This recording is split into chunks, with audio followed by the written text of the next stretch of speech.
Yes, that's what I do.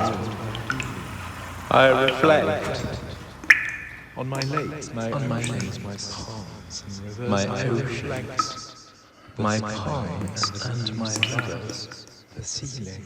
I reflect, or your blank faces. But that does not mean that I see you. But you must accept the fact that I do not really care for you. The fact that all those times when you think I work against you, and then flooding you and drenching you, torturing your bodies and tormenting your souls. Yes, all those cliches. But I'm only flowing or standing still, or falling from the sky, or whatever it is that I do, and you happen to be standing in the way. Yes, I know. It is hard for you to tolerate my indifference. But I'm not here for you. I'm here, and that's all. Anything else? You're anthropomorphizing me. You're hating me. You're adoring me. You're judging me as too old, too dark, too dirty, too shallow, too smelly.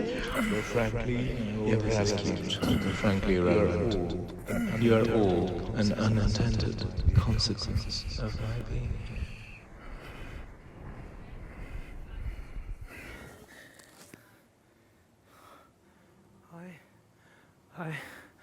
I want to talk to you about a painting I've seen. I want to talk to you about a flood I felt. I want to talk to you about an atmosphere I breathed out. I want to talk to you about a life I have not yet lived. I want to talk to you about a Lord that promises. I want to talk to you about eternity. Venice, late 1500s.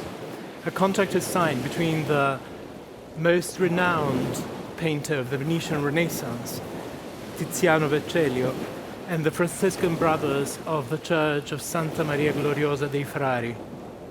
The contract stipulates that Tiziano will offer yet another painting to the church, this time in exchange for burial ground in the church itself.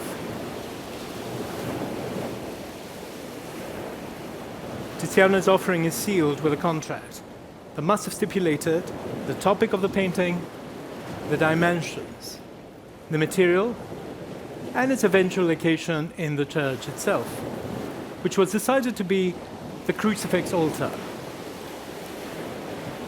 Tiziano was going to be buried in there, and the painting he was going to offer to the Frari would be placed right above him.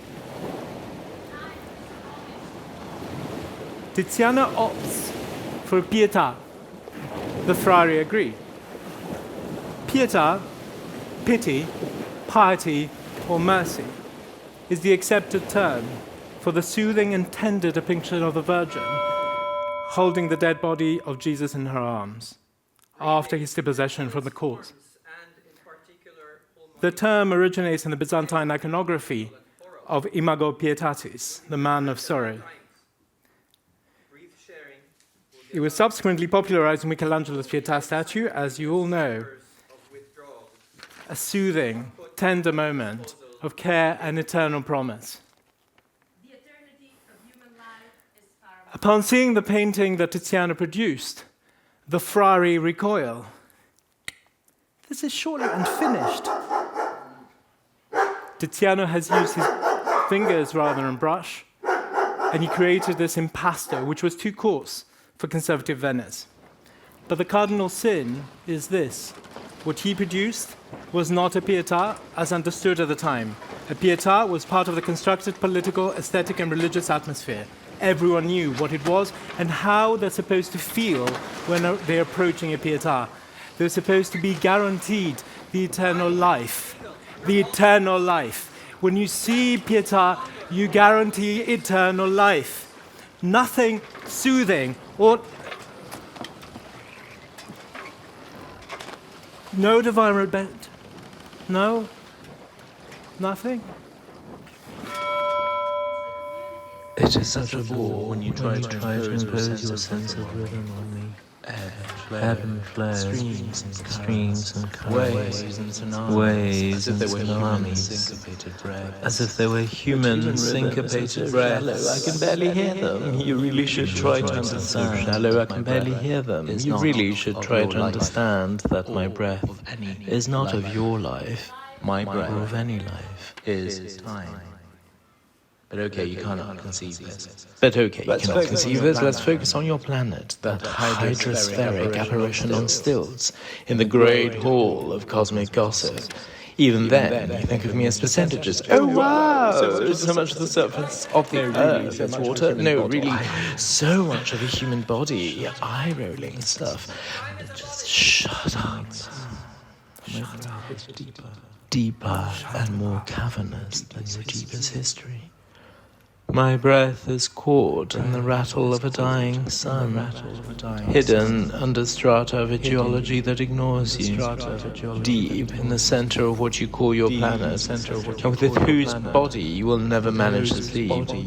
My breath is of a universe that hosts me in globalist suspension between planets, in vast clouds of rain that will never fall, in fathomless oceans suspended in space and floating about unsupported. My breath is there, rounded up, in a water that you will never drink. My breath is polarized, spread across eons, breathing in when nothing was impossible, and breathing out when the possibilities will have shut forever. My breath is liquidity in waiting, tangled with chunks of eternity. The gondolas take to the main streets and all dogs have to take a bath, by order of the weather. St. Mark's Square looks like a gigantic swimming pool. But for the man in the street, the great problem is to know where the pavement ends and the canal begins. Otherwise, he'll be... If you were to visit Venice today, you wouldn't know the place. They say Venice is built on water, but just at the moment it's positively swimming in it. What annoys me most is your obsession with enclosing me, challenging me, controlling me, putting me in narrow waterways of large deposits, trapping me in reservoirs, framing me behind long dams or in tiny tubes. No, you don't understand. You don't hurt me. You cannot hurt me when you do these things. It's your attitude that irritates me, that bossy, pitiable, macho egomania with which you think you can control me, and your automatic tendency to measure weight, speed, density.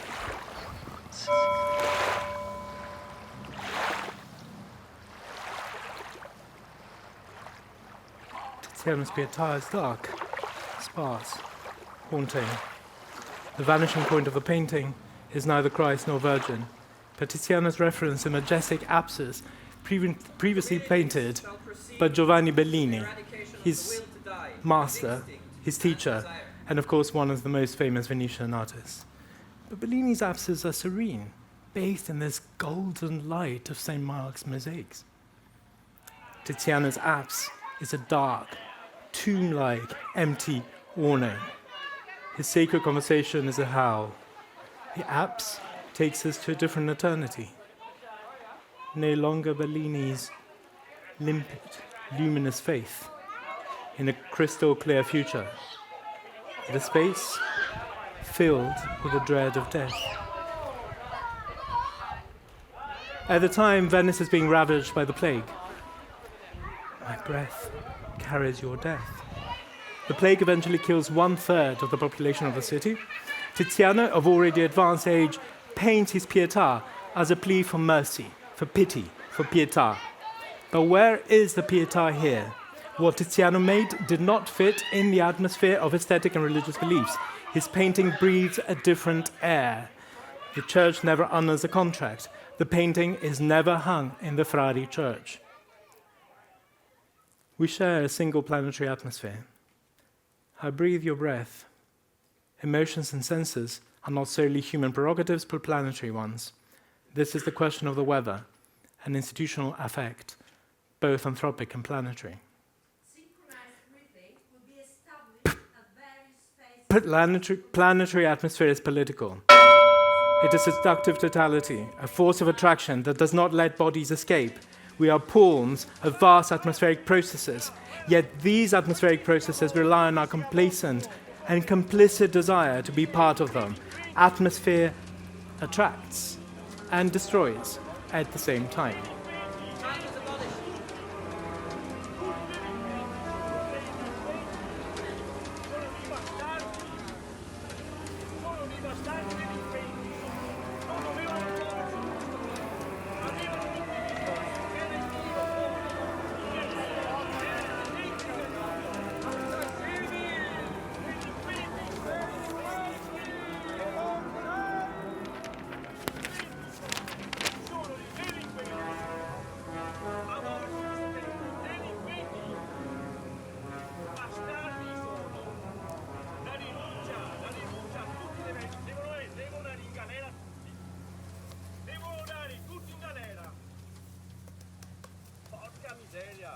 Porca miseria.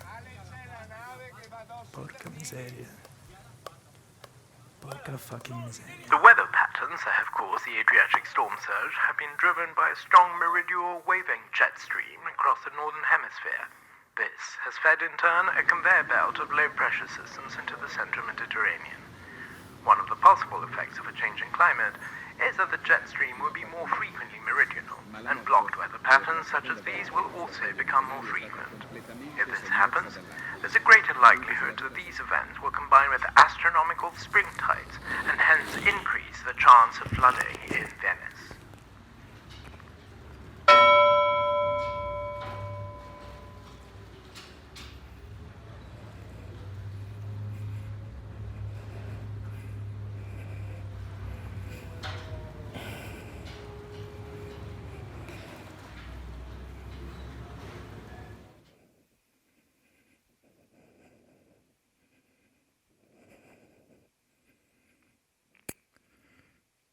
On the bottom right-hand corner of the Pietà, a painting inside the painting shows the real contract.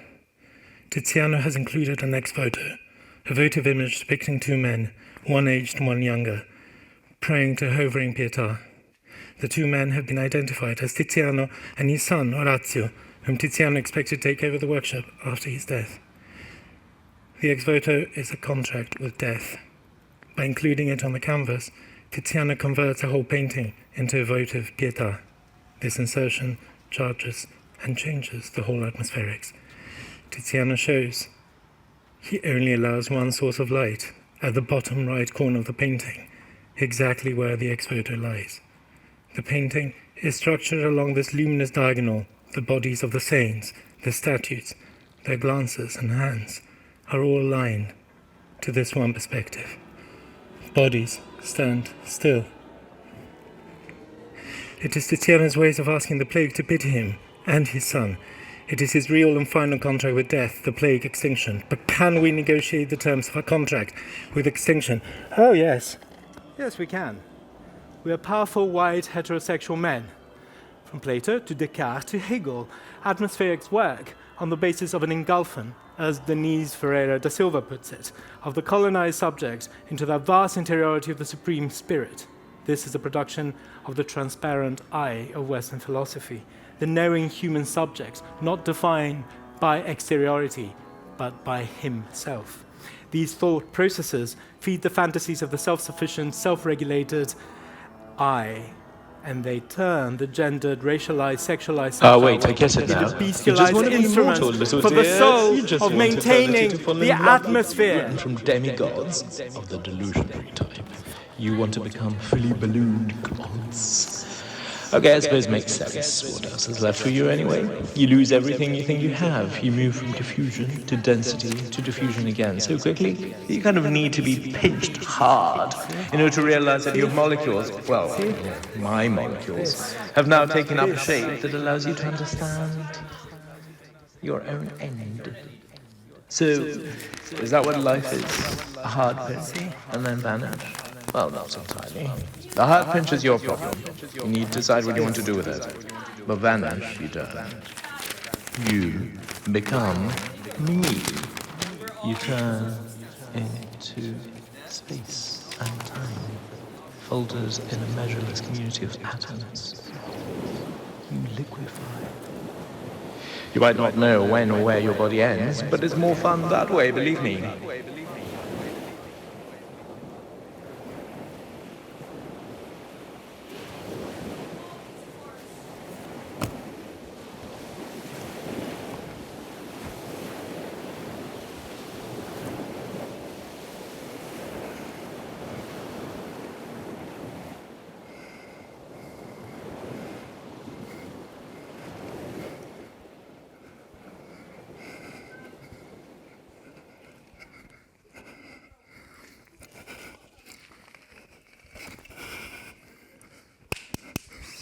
One each.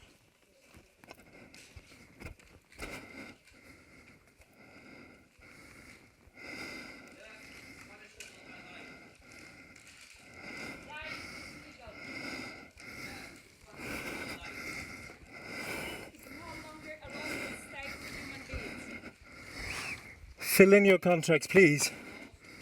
Fill in your contracts, please.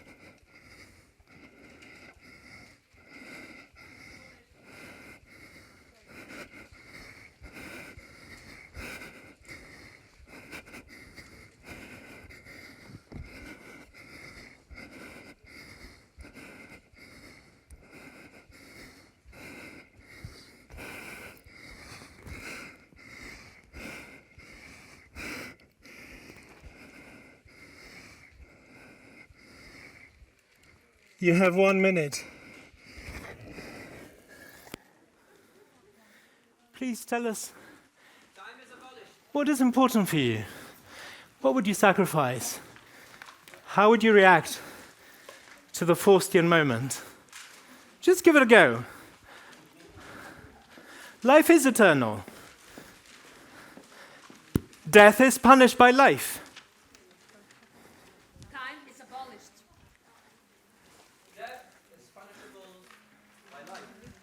But the term human refers to all technologically, biologically, or conceptually mediated material or immaterial forms of human, post-human, inhuman, and extended corporate realities. The community shall proceed to the eradication of the will to die as instinct and desire. The eternity of human life is paramount. Eternity is a common good of humanity and We found this law in the future, and this law was of the future already. We found something we didn't know about the communities, how the communities had decided, how life, eternal life, was the single most important thing. And they preserved it. So you became a biopolitical, beautiful cog. I want your contracts back now. Give me.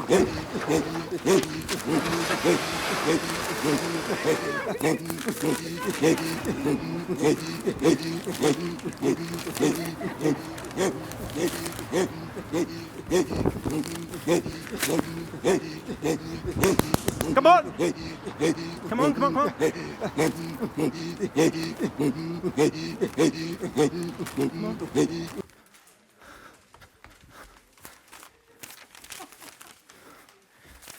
Contract back, all of you, please.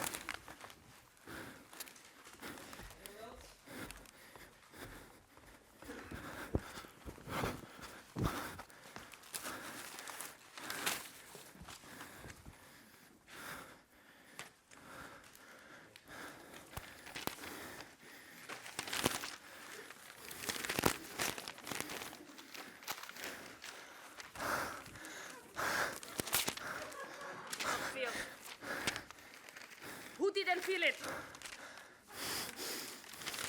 It's rubbish. Who didn't sign it? Federica Buongiorno, she did sign it. She said myself, she doesn't know. I don't think they realize the gravity of the situation. Kisses and hugs to eternity.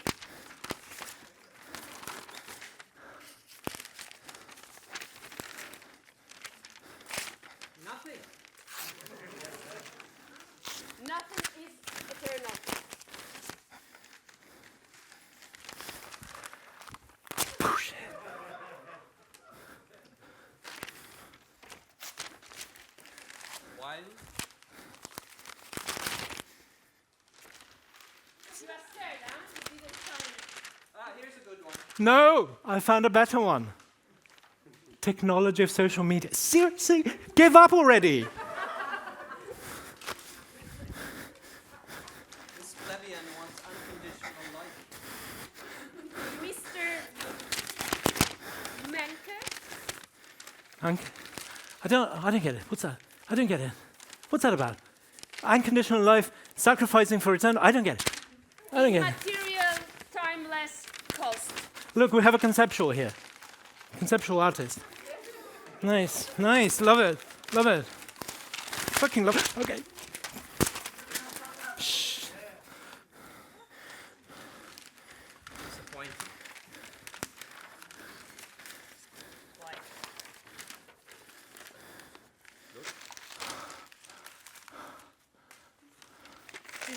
This is not ecological, by the way. Well, if death is punishable by life, And life is eternal. Then, want to sign a contract? my body, not mine.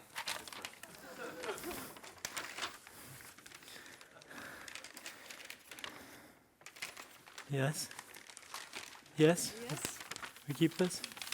My body. my body. Yeah.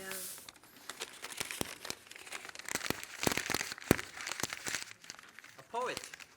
It's written just night. Nothing.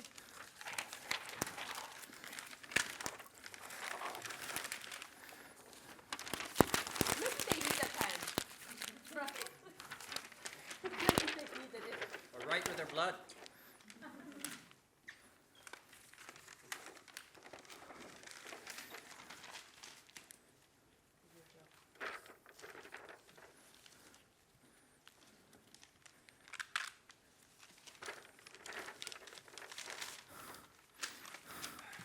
I can't.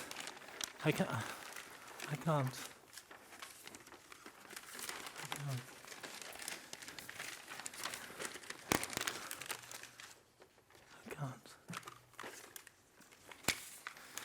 No. Water.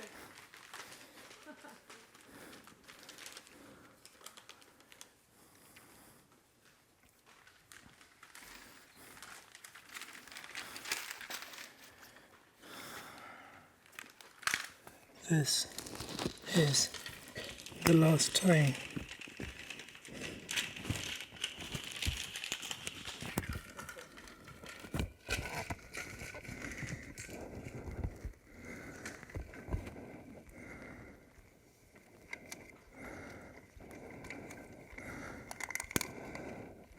This is the last time.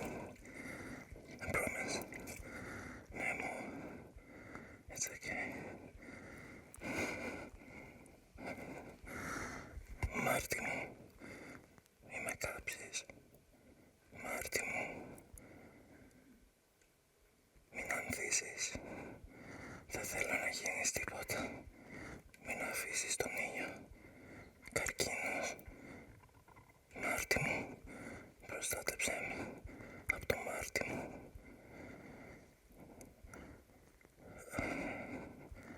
Titian and Horatio died at the plague. Neither party honoured the contract, neither the Church of Frari nor death.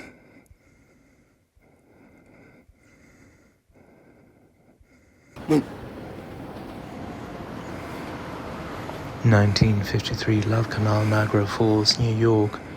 21,000 tons of toxic industrial waste released. 1956, Minamata, Japan. Tons of methyl mercury wastewater released. 1978, aggregate is 219,797 tons of light crude oil and 4,000 tons of fuel oil released. 1964 to 1990, Ecuador's Amazon. More than 400 million barrels of toxic oil waste released. 1989, Exxon Valdez oil spill, 250,000 barrels released. 1998, Guadiamar River, cadmium, lead, zinc and copper released. 2005, Jilin chemical plant explosions, China. 100 tons of pollutants containing nitrobenzene and benzene released. 2010, Deepwater Horizon, Gulf of Mexico. 3.19 million barrels of oil released. 1958, Niger Delta oil. Estimated 9 to 13 million barrels of oil spilled. Ongoing. Yamuna River in India. Copper, lead, zinc and nickel released every day. Ongoing. Ongoing.